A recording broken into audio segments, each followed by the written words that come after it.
All right. Meanwhile, Trump, he's got these perceived enemies. He decides who's an enemy before they're even an enemy. But in this case, it's a perceived enemy that may become an enemy. And here he is ratcheting up the rhetoric again.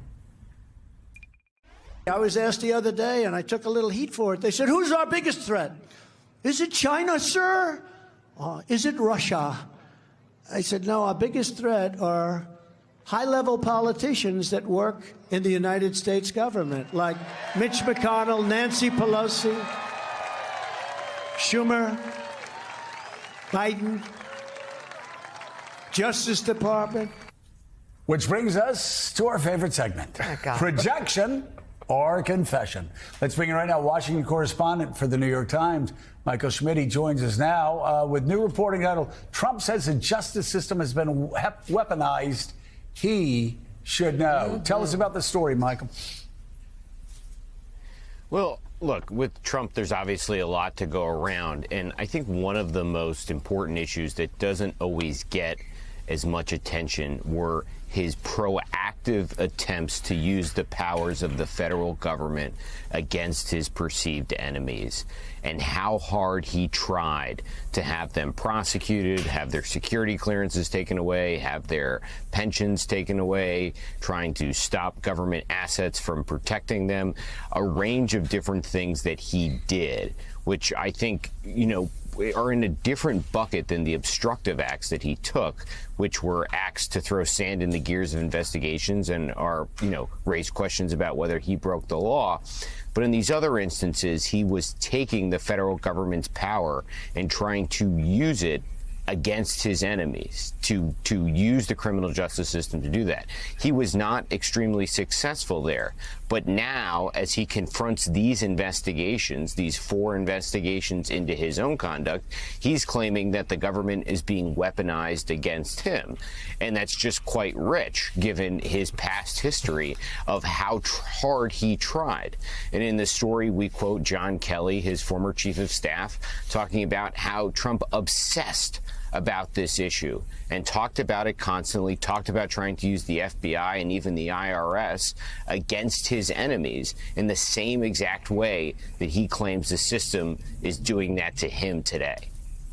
Michael, you see this in Trump's flirting with autocrats and this idea that he didn't have the power that perhaps he thought he was going to do when he came president of the United States, and kind of thinking, well, hold on a second, Erdogan has that, Putin has that, and I would kind of like some of that too.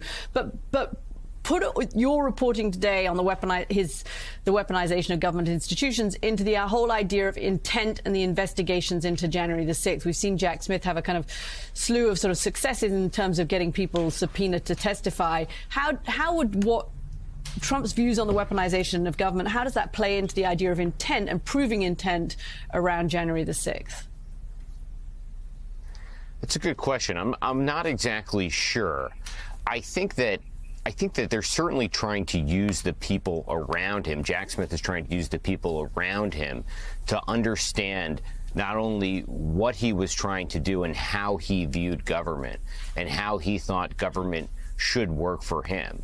And I think a theme that comes through from his aides and people that worked for him was that he thought, look, I'm Donald Trump, and the system and people should do what I say. And I think that different people have talked at different points about, his mindset and what that means to the criminal investigation and how important that is.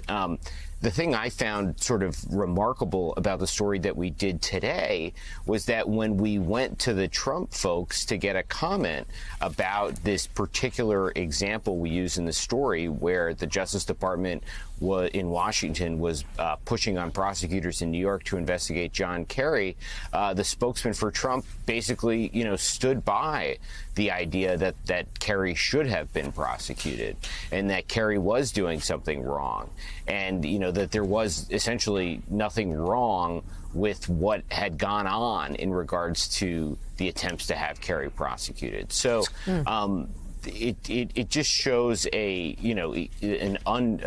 defiance and such a view that he thinks basically it should be one way for him and one way for everyone else. All right. So, Michael, let me turn you to the status of the current investigations into Donald Trump. As you mentioned, there's at least 4 that we know of. The one in New York seems to have paused, at least for the moment.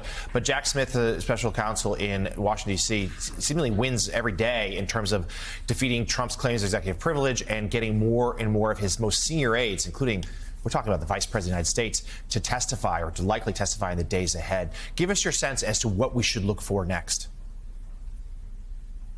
Well, I think that this is going to go on here for some time, this sort of part of the story where they're trying to line up the people around Trump and deal with the legal issues that come up around it. And while it feels like it may be gaining momentum, this stuff, as we've seen, takes a lot longer than most people on any side of this would want it to. And my sense is that this will continue to drag into the spring, where you have different witnesses, different questions, different assertions of why they cannot answer questions, and having to have them answered legally by a judge, and sort of this back and forth in which these guys are going in and folks are going in to testify, and we're having some sense of what they said and some sense of not. And I think, as we're seeing in New York, and we've seen it in general in the pace of these investigations, these things take an enormous amount of time, and they're really difficult. My sense is on the Bragg thing really looked like it was hitting a lot of momentum, and now is essentially paused for at least some days or weeks. So I just think that these things always go, no one wants to hear this, but they always go much slower than people would like. Exactly. For sure. I think Trump, well, he knew that. Washington correspondent for the New York Times, Michael Schmidt, thank you for that report. Thank you so much, Michael. And